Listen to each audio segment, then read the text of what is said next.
વંદ્યા વેશ દુજવી દેવ, હર્યું દારિદ્ર્ય તે તત ખેવ. જાલર ખાઈ રીજ્યો એમ, દીધો સુવર્ણ ઘટ સો પ્રેમ. બ્રાહ્મણ સ્ત્રીનો મૃત બરખાર, કીધો સજીવન અવધૂત ચિંતન શ્રી ગુરુદેવ દત્ત. મિત્રો, દત્ત બાવનીની હવેની પંક્તિ આવે છે. વંદ્યા ભેંસ દુજવી દેવ, હર્યું દારિદ્ર તે તતખ્યો. વંદ્યા ભેંસ એટલે કે જે ભેંસ વાંઝણી હતી એને, હે પ્રભુ, હે ગુરુ મહારાજ, તારા આશીર્વાદથી દુજવી એ દૂધ આપતી થઈ ગઈ અને હર્યું દારિદ્ર તે તતખ્યો. અને ભેંસના માલિકનું જે દારિદ્ર હતું, જે ગરીબી હતી, એ તે તુરત જ દૂર કરી. ગુરુ મહારાજ અહીંયા એમની ઉપરની શ્રદ્ધા અને એમની લીલાની વાત કરે છે. આ પ્રસંગ પણ નૃસિંહ સરસ્વતી સ્વામી મહારાજનો ગાણકાપુર ખાતે બનેલી આ લીલાનો પ્રસંગ છે. નૃસિંહ સરસ્વતી સ્વામી મહારાજ જ્યારે વાડીમાં હતા અને વાડીની અંદર એમના કેટલી બધી લીલાઓ થઈ, કેટલા બધા ચમત્કાર થયા, એટલે લોકોના ટોળાઓ ત્યાં એકત્ર થવા માંડ્યા અને પોતાની પ્રસિદ્ધિ વધવા માંડી અને લોકોની લોક ઉપાધિ વધવા માંડી. એટલે ગુરુ મહારાજ ત્યાંથી અદ્રશ્ય થયા અને ગાણકાપુર ખાતે આવી ગયા. ગાણકાપુરમાં ભીમા અમરજાનો જે સંગમ છે નદીનો, ત્યાં એ વખતે વનરાજી જંગલ હતું. ત્યાં આવી અને પીપળાના ઝાડની નીચે બેસીને પોતાનું અનુષ્ઠાન કરતા અને રોજ બપોરે મધ્યાહને ભિક્ષા લેવા માટે ગાણકાપુરમાં જતા. ગાણકાપુરમાં એ વખતે 100 જેટલા બ્રાહ્મણોના ઘર, પણ ત્યાં જ્યાં ભિક્ષા લેવા જાય એ ત્યાં એક ગરીબ બ્રાહ્મણ હતો. એ ગરીબ બ્રાહ્મણના ત્યાં જ ગુરુ મહારાજ ભિક્ષા લેવા જતા અને ત્યારે જે બધા અમીર બ્રાહ્મણો હતા એમ કહેતા કે આ યતિવર, આ સાધુ જે ભિક્ષા લેવા માટે આવે છે તે ગરીબના ત્યાં શા માટે જતો હશે? એ ગરીબના ત્યાં અમને શું ભિક્ષામાં મળશે? એના કરતાં અમારા જેવા અમીરના ત્યાં આવતા હોય તો જુદા જુદા પકવાનો એમને મળે.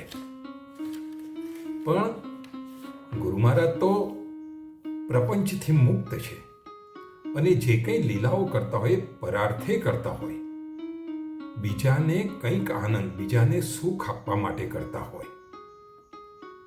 અને એ જે કોઈ પણ લીલા કરે એ કોઈને રંકમાંથી રાજા બનાવી દે એના માટેની હોય. આમ પ્રતિદિન ચાલ્યા કરતું હતું. આ બ્રાહ્મણને ત્યાં એક ગાય હતી, ગરડી થઈ ભેંસ હતી. એ ગરડી થઈ ગયેલી, એના દાંત પણ પડી ગયેલા અને આ બ્રાહ્મણ દંપતી, પતિ પત્ની, એ આ ભેંસને દૂધ આપે નહીં, વાંઝણી હતી. એટલે ગામની અંદર ભાડે આપે ને ગામના લોકો એને લઈ જાય ને નદી ઉપરથી માટી ખેંચી લાવવા માટે એનું કામ કરે અને એનું જે ભાડું હોય આ બ્રાહ્મણને આપે અને જે કંઈ ભાડું આવે એમાં એનું ગુજરાન ચાલે. એ સિવાય જે દિવસે આ ભેંસ ભાડે ન જાય એ દિવસે એ બ્રાહ્મણ ગામમાં જઈ અને સૂકી ભિક્ષા માગી લાવે, એટલે કોરું અન્ન, કોરા અન્ન એ માગી લાવે અને રસોઈ કરીને પોતે જમે. એકાદ દિવસ મધ્યાહને જ્યારે ગુરુ મહારાજ આ બ્રાહ્મણના ઘર આગળ પધાર્યા, એ બ્રાહ્મણના ઘરની આંગણ એની અંદર એ ભેંસ બાંધેલી હતી. બપોરનો સમય હતો, વૈશાખ મહિનો હતો, ગરમી હતી અને ગુરુ મહારાજે ભિક્ષામ દેહી કરીને પોકાર કર્યો. તરત જ પેલા બ્રાહ્મણની પત્ની બહાર આવી ગુરુ મહારાજને વંદન કર્યા, અંદર બોલાવ્યા, એમના માટે આસન પાથર્યું અને કહ્યું કે ગુરુ મહારાજ, આજે ઘરમાં અન્નનો એક પણ દાણો નથી. મારા પતિ ભિક્ષા લેવા માટે ગયા છે ને આવે એટલે તરત જ આપને ભિક્ષા બનાવી અને આપને હું જમાડું છું, ભિક્ષા આપું છું. ત્યારે ગુરુ મહારાજે એમ કહ્યું કે તું મને દૂધ આપી દે ને, આ તારા ઘર આગળ ભેંસ તો બાંધેલી છે. ત્યારે બ્રાહ્મણીએ કહ્યું કે ગુરુ મહારાજ, ભેંસ તો દાંત વગરની છે, ગરડી થઈ ગઈ છે, દૂધ આપતી નથી ને અમે તેને ભાડે આપીએ છીએ. ત્યારે ગુરુ મહારાજે કહ્યું કે તું અસત્ય શા માટે બોલે છે? આ તારી ભેંસનું મારે દૂધ પીવું છે તું તરત જ એનું દૂધ કાઢી લાવ, મને મોડું થાય છે. એટલે પેલી બ્રાહ્મણીને એમ થયું કે ગુરુ મહારાજનો આદેશ છે એટલે એમાં જરૂર કોઈ સંકેત હશે, અને એટલા માટે લાકડાના 2 ત્રામટ લઈ અને ગઈ અને જ્યાં એના આંચળને કરીને દૂધ કાઢવા માંડી એટલે તરત જ એના આંચળમાંથી દૂધની શેર ફૂટી અને એ બંને ઘડા એ ભરાઈ ગયા. અને ત્યાં એ બ્રાહ્મણીએ દૂધ લાવીને ગરમ કરવા માંડ્યું. ત્યારે ગુરુ મહારાજે કહ્યું કે તું શું કરે છે? મને જલ્દી દૂધ આપી દે, મને ખૂબ જ ભૂખ લાગી છે અને મારે નીકળવું છે. અને ત્યારે પેલી બ્રાહ્મણની પત્નીએ ગુરુ મહારાજને દૂધ આપીને ગુરુ મહારાજે દૂધનું પ્રાશન કર્યું. એટલે ગુરુ મહારાજે કહ્યું કે આજે તે જે મને આ ભિક્ષા આપી છે એનાથી હું સંતુષ્ટ થયો છું અને તમને આશીર્વાદ આપું છું કે અખંડ લક્ષ્મી તમારા ત્યાં રહેશે, પુત્ર ને પૌત્ર અને ધાન્યની તમને પ્રાપ્તિ થશે. આ બ્રાહ્મણની સ્ત્રી તો ખૂબ વિચારમાં પડી ગઈ કે આ વાંઝણી ભેંસ છે એ કેવી રીતે દૂધ આપવા માંડી. ગુરુ મહારાજ ત્યાં નીકળી ગયા એટલામાં જ પેલો બ્રાહ્મણ ભિક્ષા લઈને આવ્યો. એની પત્નીએ કહ્યું કે આજે જે બન્યું એ વિગતે વાત કરી. એટલે બ્રાહ્મણે મનોમન ગુરુ મહારાજને વંદન કરીને કહ્યું કે ગુરુ મહારાજ, આપ અમારા ત્યાં પધાર્યા, એનો અર્થ કે હવે અમારું બધું દરિદ્ર આ રીતે દૂર થશે અને અમારા મનોરથ પૂર્ણ થશે. તરત જ એ પોતાની પત્નીને લઈ અને ગુરુ મહારાજ પાસે ત્યાં સંગમ ઉપર ગયો. ગુરુ મહારાજની ષોડોપચાર પૂજા કરી, આરતી કરી અને એમના આશીર્વાદ લઈને ઘરે પાછો આવ્યો. બીજે દિવસે ગામના કેટલાક લોકો એમની ભેંસ ભાડે લેવા માટે આવ્યા. એટલે બ્રાહ્મણે કહ્યું કે હવે તો હું ભેંસ ભાડે નથી આપતો. તો કે છે કે કેમ નથી આપતા? તો કે ગઈકાલે ગુરુ મહારાજ પધાર્યા હતા અને એમના આશીર્વાદથી મારી ભેંસ તો હવે દૂધ આપતી થઈ ગઈ, એટલે હવે મારે એને ભાડે નથી આપવી, એનું દૂધ હું વેચીને પોતાનું ગુજરાન ચલાવી શકીશ. એટલે લોકોને અચંબો લાગ્યો, પણ એમણે જોયું તો ખરેખર તો આ ભેંસ દૂધ આપતી થઈ ગઈ હતી. આખા ગામની અંદર વાત ફેલાઈ ગઈ અને એ વાત ફેલાઈ એટલે વાત ગઈ રાજા પાસે. એટલે રાજાને થયું કે શું આ ખરેખર સાચું હશે? એ રાજા બ્રાહ્મણ પાસે આવ્યો અને બ્રાહ્મણને વિનંતી કરી. રાજા બ્રાહ્મણ પાસે આવ્યો. રાજાએ એવું નહીં કર્યું કે બ્રાહ્મણને મારા ત્યાં બોલાવો. તો બીજું જે શાસ્ત્રમાં જે વાક્ય રચના જે વાક્યો મૂક્યા છે એટલે કે જ્યારે આવું આધ્યાત્મિક કે ધાર્મિક આવું કોઈ ચમત્કારિક કર્મ થયું હોય તો સત્તાધીશો જેના ત્યાં આ બધું થયું છે, જ્યાં પ્રભુ પધાર્યા છે એના ત્યાં જાય. રાજા પોતે એ બ્રાહ્મણ પાસે ગયો અને એને વિનંતી કરી કે શું શું બન્યું હતું એ કે. ત્યારે રાજાને આ બ્રાહ્મણે બધી વાત કરી. એટલે બીજે દિવસે રાજા પોતાના હાથી, ઘોડા, પાલખી, પોતાનું સૈન્ય, પોતાના કર્મચારી અને પોતાના પરિવાર સાથે ઢોલ, નગારા, મૃદંગ વગાડતો સ્વામી મહારાજ પાસે ગયો અને સંગમ ઉપર જઈને એમના પગમાં એણે વંદન કર્યા, એના પરિવારે વંદન કર્યા કે ગુરુ મહારાજ, આપ અમારી આ ભૂમિમાં પધાર્યા છો અને મને ખબર નથી, આપના આશીર્વાદથી કેટલાય લોકો તરી જવાના છે. ત્યારે ગુરુ મહારાજે પૂછ્યું કે તું પરિવાર સાથે કેમ આવ્યો છો અહીંયા? તો કે ગુરુ મહારાજ, મારી એવી ઈચ્છા છે કે આપ ગાણગાપુરની અંદર પધારો અને ત્યાં જ નિવાસ કરો. ત્યારે ગુરુ મહારાજને થયું કે હવે મારે ગાણગાપુર નગરમાં જઈને રહેવું પડશે. તો રાજા એમ કહે છે કે ગુરુ મહારાજ, આપ ત્યાં આવી અને ત્યાં ગામમાં રહેશો તો કેટલાય લોકોની ઈચ્છા છે કે આપની સેવા કરે. આપના આશીર્વાદથી કેટલાય લોકો તરી જશે, એટલે આપ તો પધારવું જ પડશે. ત્યારે ગુરુ મહારાજે નક્કી કર્યું કે હે રાજા, ચાલ હું તારી સાથે આવું છું. અને ત્યારે એ રાજા ગુરુ મહારાજને પાલખીમાં બેસાડીને વાજતે ગાજતે આનંદથી પોતાના સૈન્ય, ઘોડા, હાથી આ બધું જ લઈ અને ગાણગાપુરમાં આવ્યો. ગામ લોકોએ પણ ગુરુ મહારાજનું સ્વાગત કર્યું, આરતી કરી, સમૂહ આરતી કરી. ગુરુ મહારાજ ત્યાં ગામમાં પધાર્યા ત્યારે પશ્ચિમ દિશાની અંદર એક પીપળો હતો અને પીપળાની નજીક એક અવાવરું જૂનું ઘર હતું. ત્યાં પધાર્યા. એમ કહેવાય છે કે એ જે પીપળો હતો એની ઉપર એક બ્રહ્મ રાક્ષસ રહેતો હતો અને બ્રહ્મ રાક્ષસ બધાને ખૂબ જ હેરાન કરતો હતો. એટલા વિસ્તારમાં કોઈ આવતું નહોતું ને આ ઘર જે હતું એ અવાવરું પડ્યું રહ્યું હતું. એટલે ગુરુ મહારાજ ત્યાં તરત આવ્યા. એટલે પેલો બ્રહ્મ રાક્ષસ એ ગુરુ મહારાજને જોઈને ઉપરથી દોડતો જ એ પીપળાના ઝાડ ઉપરથી આવ્યો અને એમને તરત જ પગમાં વંદન કર્યા.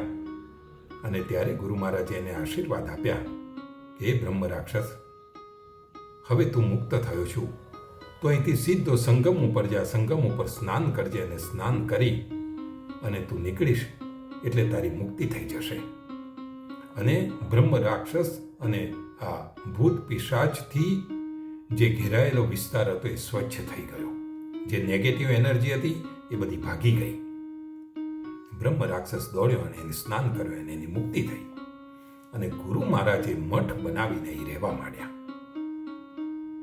અને આજે પણ આપણે ગાણગાપુર દર્શન કરવા જઈએ તો આપણને ખબર પડે કે ત્યાં આવા ભૂત પ્રેત કે આવી બહારની વસ્તુથી પીડાતા જે લોકો હોય છે એને ઘણા પરિવારના લોકો લઈને આવે છે. અને જ્યારે આરતી થાય સાંજે સવારે કે જ્યારે પાલખી નીકળતી હોય ને એ વખતે જોઈએ તેવા કેટલાય લોકો ત્યાં ધૂણતા આપણને જોવા મળે છે. અને ત્યાં મુક્તિ મળતી હોય છે એવા કેટલાય પ્રસંગો બનેલા છે. આ જે આપણે ચરિત્ર જોયું એ ચરિત્રના અનુસંધાને એના સંદર્ભમાં જો આપણે આગળ જઈએ તો શ્રીપાદ શ્રી વલ્લભનું શ્રીપાદ ચરિત્ર છે એની અંદર અનુસંધાન આપણને મળે છે. શ્રીપાદ પ્રભુ જ્યારે પીઠાપુરમમાં હતા અને નાની ઉંમરના હતા, બાલ્યાવસ્થામાં હતા, ત્યારે ત્યાં એક સદગૃહસ્થ હતા નર સાવધાની. પણ એ ખૂબ ઘમંડી હતા, એને પૈસાનું ખૂબ અભિમાન હતું. એ નર સાવધાનીને ત્યાં એકાદ દિવસ શ્રાદ્ધ હતો, પિતૃ શ્રાદ્ધ હશે, અને એણે બ્રાહ્મણોને જમવા માટે બોલાવેલા. આ નર સાવધાનીના ત્યાં એવી આવી વાંજણી એક ગાય હતી અને એ ગાયને ભાડે આપતો અને એમાંથી આવક કરતો. પણ ગાયને પૂરતું એ ખોરાક પણ નહીં આપતો. આ ગાય ઉપર કોઈ તાંત્રિકે કંઈક વિદ્યા કરી એકાદ દિવસે, અને એ જ દિવસે એમના ઘરની અંદર શ્રાદ્ધ હતો. શ્રાદ્ધ માટે બ્રાહ્મણો જમવા આવ્યા હતા. બ્રાહ્મણોએ જમી લીધું અને એટલાની જ અંદર પેલી ગાય એકદમ બીફરી અને ખૂંટો તોડી અને દોડતી દોડતી ઘરમાં આવીને ઘરમાં બનાવેલું બધું ભોજન એને અસ્તવ્યસ્ત કરી નાખ્યું. ઘરના માણસો જમવાના બાકી હતા પણ બધું ફેંકી દીધું, પાડી દીધું અને બહાર આવી અને આંગણાની અંદર રાજગરાની જે ભાજી કરી હતી એ ભાજી પણ એને વેરવિખેર કરીને તોડી ફોડીને કરી નાખ્યું અને ધમાલ કરવા માંડી. ગામના કોઈ વ્યક્તિની એવી શક્તિ નહોતી કે એવી હિંમત નહોતી કે આ ગાયને એ કબજે કરી શકે કે લઈને બાંધી શકે. આ બાજુ શ્રીપાદ પ્રભુ જ્યારે નાની ઉંમરના હતા, ઘરે હતા, ત્યારે એમણે પોતાના પિતા રાજ શર્માને કહ્યું કે મારે નર સાવધાનીના ઘરે જવું છે. એટલે એમના પિતાની આગળ એને જીત કરી. એટલે એમના પિતાજી આ શ્રીપાદ પ્રભુને નર સાવધાનીના ઘર આગળ લઈને આવ્યા. અને જેવા એના આંગણામાં આવ્યા એટલે પેલી ગાય જે ધમાલ કરતી હતી એણે શ્રીપાદ પ્રભુને જોયા. એટલે દોડતી દોડતી શ્રીપાદ પ્રભુ પાસે આવી. શ્રીપાદ પ્રભુ આમ ઊભા રહી ગયા. એ ગાયે 3 પ્રદક્ષિણા કરી શ્રીપાદ પ્રભુની અને ત્યાં જ એમના ચરણોમાં ઢળી પડી. અને એ વખતે એ ગાયે પોતાની ઈચ્છા વ્યક્ત કરી કે હે શ્રીપાદ પ્રભુ, હે ત્રિમૂર્તિ, આપ મારા દૂધનું પ્રાશન કરો, એવી મારી ઈચ્છા છે. ત્યારે શ્રીપાદ પ્રભુએ એમ કહ્યું કે આવતા જન્મે તું જ્યારે ભેંસ બનીશ અને હું બીજો અવતાર લઈ અને ઋષિ સરસ્વતી તરીકે ગાણગાપુરમાં હોઈશ, તે વખતે તારા દૂધનું હું પ્રાશન કરીશ. અને એમ કહેવાથી એ ગાય પોતે એને દેહ છોડી દીધો અને મુક્ત થઈ. અને બીજી પંક્તિ આવી. એ પંક્તિ આપણે જે લીધી એ એના અનુસંધાને છે. હવે આજના તબક્કે પણ આપણને ક્યારેક એમ થાય કે શું આવું કશું બનતું હશે? પણ થોડા વર્ષો પહેલાની, એટલે આજથી 15-20 વર્ષ પહેલાની એક વાત કરું કે પરમ પૂજ્ય ઉછાલી નિવાસી નર્મદાનંદજી મહારાજ એમણે આશ્રમ સ્થાપ્યો અને ઉછાલીમાં આવીને રહેવા માંડ્યા. નર્મદાનંદજી મહારાજ જ્યારે ઉછાલી આશ્રમમાં રહેતા ત્યારે એમનો એવો નિયમ હતો કે એ તો પોતે એકલા એટલે એકાંતવાસમાં રહે. એમના કેમ્પસને પરિસરને એ ગેટ ઉપર તાળું મારેલું હોય અને અઠવાડિયામાં એક જ વખત રવિવારે જ ભક્તો ત્યાં સમી સાંજે આવી શકે 2:30 વાગ્યાથી 5:30 સુધી, એ સિવાય કોઈ અંદર એન્ટ્રી કરવાની નહીં. ઉછાલી ગામની અંદર રમણ પટેલ કરીને રહે. રમણ પટેલ ને એનો પરિવાર પરમ ભક્ત, એટલે કંઈ જે નાના મોટા કામ હોય એ રમણ પટેલ કરે. આ રમણ પટેલના ત્યાં 2 ભેંસ હતી. એક ભેંસ દૂધ આપે અને એક ભેંસ વાંજણી. રમણ પટેલ રોજ સવારે પોતાના ત્યાંથી ભેંસનું દૂધ લઈ અને ગુરુ મહારાજને પહોંચતું કરે અને ગુરુ મહારાજ એનો ઉપયોગ કરે. રમણ પટેલ જ ફક્ત આશ્રમમાં જઈ શકે.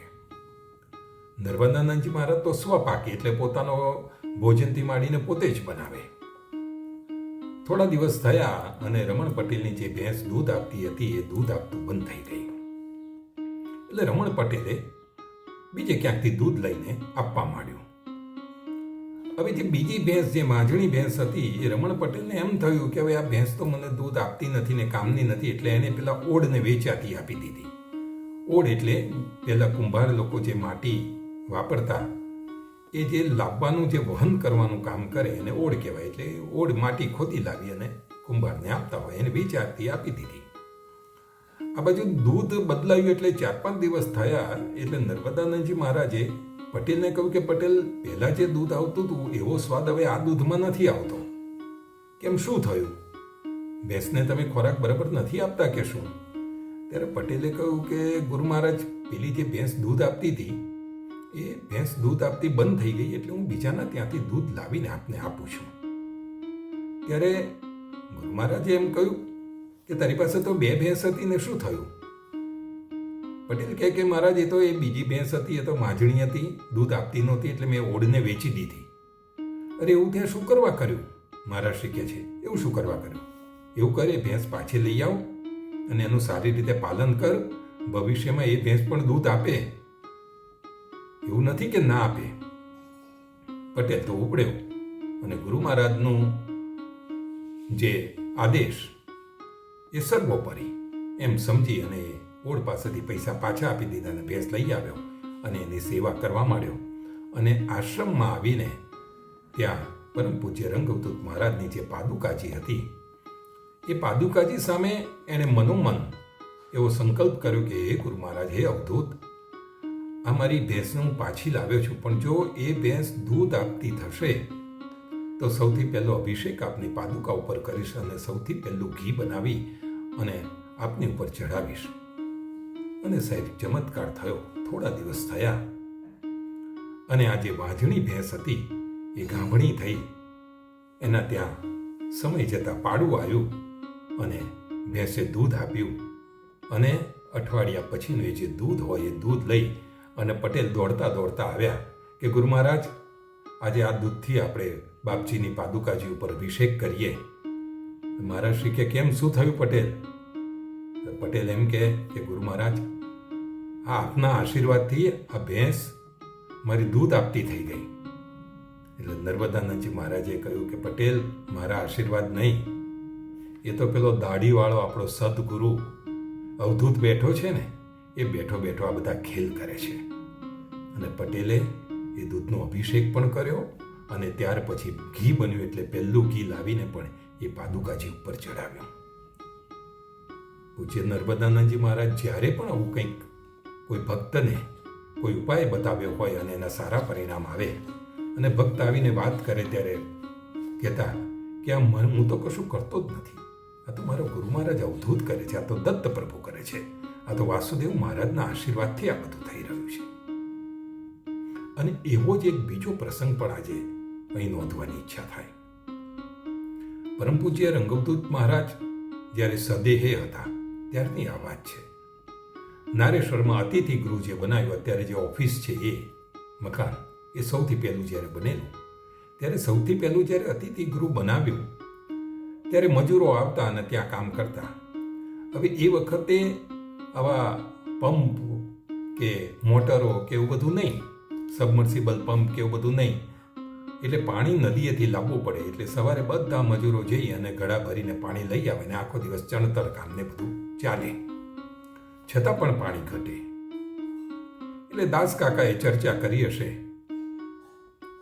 એટલે ચતુરભાઈ નામના જે ભક્ત, એમણે એમ વિચાર્યું કે એક કામ કરીએ તો આપણે એક ભેંસ લઈ આવીએ, અને ભેંસ લાવી અને એની ઉપર પખાલ બાંધીએ. પખાલ એટલે પેલું ચામડાનું એ વખતે જોડી જેવું આવે, મોટી 2 બાજુ રહે, અને એની અંદર એ પાણી ભરીને લાવે અને એની અંદર પાણી આવે, જે પાણી એનો ઉપયોગ કરે. હવે આ તો ભેંસ લઈ આવ્યા અને રોજ એનો ત્યાં ઉપયોગ થાય. ચતુરભાઈ દિવેરથી એ ભેંસને લઈ આવ્યા, પખાલ બાંધે, એની ઉપર પાણી લઈ આવે અને પાણીનો ઉપયોગ થાય. એમ કરતાં કરતાં જે અતિથિ ગૃહ છે એ આખું બંધાઈ ગયું. મજૂરો પણ પછી કામ ઉપર આવતા બંધ થયા. આ ભેંસ વાંજણી ભેંસ હતી, એટલે દૂધ ન આપે તો વાંજણી હતી, એટલે એનો ઉપયોગ પાડા તરીકે જ એનો થતો. હવે કામ પૂરું થઈ ગયું. આ ભેંસને આશ્રમમાં રાખવી કેવી રીતે? એને સાચવવાની તકલીફ, અને જો એને છોડી મૂકીએ તો લોકોના ખેતરમાં જઈ અને પાકને ભેળી નાખે, પાકને નુકસાન કરે. એટલે દાસ કાકા ને ચતુરભાઈ ને બીજા ભક્તો ઊભા આ બાબતની ચર્ચા કરતા હશે કે એનું શું કરવું. ત્યાં પૂજ્ય બાપજી લીમડા નીચે બેઠા હતા ને એમણે જોયું કે આ લોકો કઈ ચર્ચા કરે છે. એટલે નજીક બોલાવે અને પૂછ્યું કે બોલો શું થયું? એટલે એમ કહે છે કે બાપજી આ ભેંસને હવે શું કરીએ? હવે કંઈ કામની રહી નથી અને આપણું કામ તો પૂરું થઈ ગયું, શું કરીએ? એને છૂટી મૂકી દઈએ? એટલે બાપજી તરત બોલ્યા કે ગઈકાલ સુધી જે ભેંસે તમારી સેવા આપી એ કામની હતી, અને આજે આપણું કામ પૂરું થઈ ગયું એટલે નકામી થઈ ગઈ. આ વિચારધારા યોગ્ય નથી. કેટલું કોમળ હૃદય ને કેટલી કોમળ વિચારધારા એક મોગા પ્રાણી પ્રત્યેની. બાપજી આપણને આ શીખવે છે. આજના જમાનામાં યુઝ એન્ડ થ્રો, આપણે તો માણસોનો પણ ઉપયોગ કરીને એને ફેંકી દઈએ. આપણે દેવોની સાથે પણ એવું કરીએ. કોઈ આપણે એમ કહે કે હનુમાનજી ઉપર જઈને 4 શ્રીફળ ધરાવશો તો કામ થશે. શ્રીફળ ધરાયા, કામ થઈ ગયું. પછી એ મંદિર આગળથી આપણે પસાર થતા હોય ને તો કોઈ દિવસ એને પગે લાગવા પણ ના જઈએ. આપણે એવા લોકો. આ બાપજીની વિચારધારા કે એક ભેંસ ગઈકાલે કામની હતી ને આજે નકામી થઈ ગઈ. તો કે ગુરુ મહારાજ શું કરીએ? તો કે આ ભેંસ લાવ્યું તું કોણ? તો કે ચતુરભાઈ લાવેલા. તો ચતુરભાઈ એક કામ કરો ને, તમે આ ભેંસ તમારા ત્યાં લઈ જાઓ, દિવેર લઈ જાઓ, અને એને લીલા ઝાલર એને ખવડાવજો. એટલે ચતુરભાઈ તો ના પાડી શકે. બાપજીનો આદેશ એટલે સર્વોપરી. એટલે ચતુરભાઈ એ ભેંસને લઈ ગયા અને પોતાના ગામ બાંધી દીધી. એટલે આજુબાજુવાળા મશ્કરી કરવા માંડ્યા કે આ ચતુરભાઈ એ ખરા છે ને, આ ભેંસને શું કરવા લઈ આવ્યા? વાંજણી ભેંસ છે અને કશું કામમાં આવવાની નથી, અને ચતુરભાઈ કંઈ માટી ઉચકવાનો કે એના માટે થોડો એનો ધંધો કરવાના છે. પણ ચતુરભાઈ શ્રદ્ધાપૂર્વક આ ભેંસની સેવા કરવા માંડ્યા. અને જે બાપજીએ કહ્યું હતું કે કાછીના લીલા ઝાલર ખવડાવજો, તે એ ખવડાવવા માંડ્યા. થોડો વખત થયો અને સાહેબ ચમત્કાર અહીંયા પણ થયો કે ભેંસ જે વાંજણી હતી એ ગાભણી થઈ ગઈ. એને એક પાડી જન્મી અને અઢળક દૂધ આપવા માંડી. ચતુરભાઈને તો આ બાપજીની લીલા જોઈ અને આનંદ ઘેલા થઈ ગયા. થોડા દિવસ પછી ચતુરભાઈ દેગડા ભરીને ઘી લઈને આવ્યા અને બાપજીના ચરણો આગળ મૂકીને ત્યાં દંડવત પ્રણામ કરવા માંડ્યા. બાપજી, આપની કૃપા છે મારી ઉપર. બાપજી કે શું થયું? બાપજી પેલી ભેંસે દૂધ આપવા માંડ્યું ને એનું આ ઘી છે એ હું આશ્રમ ઉપર લઈ આવ્યો છું. બાપજી, આપના મારી ઉપર કેટલી બધી કૃપા છે, આપને મારી ઉપર કેટલા બધા આશીર્વાદ છે કે એના લીધે આ વાંજણી ભેંસ એ દૂધ આપતી થઈ ગઈ. ત્યારે બાપજીએ કહ્યું, ચતુરભાઈ, આ તો તમે કાછીના લીલા ઝાલર ખવડાવ્યા ને એના કારણે દૂધ આપતી થઈ, એમાં મારું કશું નહીં. સાહેબ વિચાર તો કરો, આ દત્તની પરંપરા. પરાર્થે બીજાના સારું બને એના માટે પોતાની શક્તિનો ઉપયોગ કરે અને છતાં પણ પોતાનું નામ આગળ થાય કે પોતાની વાહવાહી થાય, પોતાની પ્રતિષ્ઠા વધે, એવું કશું જ નહીં કરવાનું. જે કંઈ થયું છે એનો શ્રેય પોતાના સદગુરુને આપવાનો. એ આ પરંપરા, એ વિચારધારા, એ આ દત્તની વિચારધારા. અને એવી વિચારધારા સાથે આપણે બધા ભક્તો નસીબદાર છીએ કે જોડાયેલા છીએ. આજે આટલી વાત કરીશું. વળી પાછા મળીશું ત્યારે દત્ત બાવનીમાં આગળ પ્રવેશ કરીશું.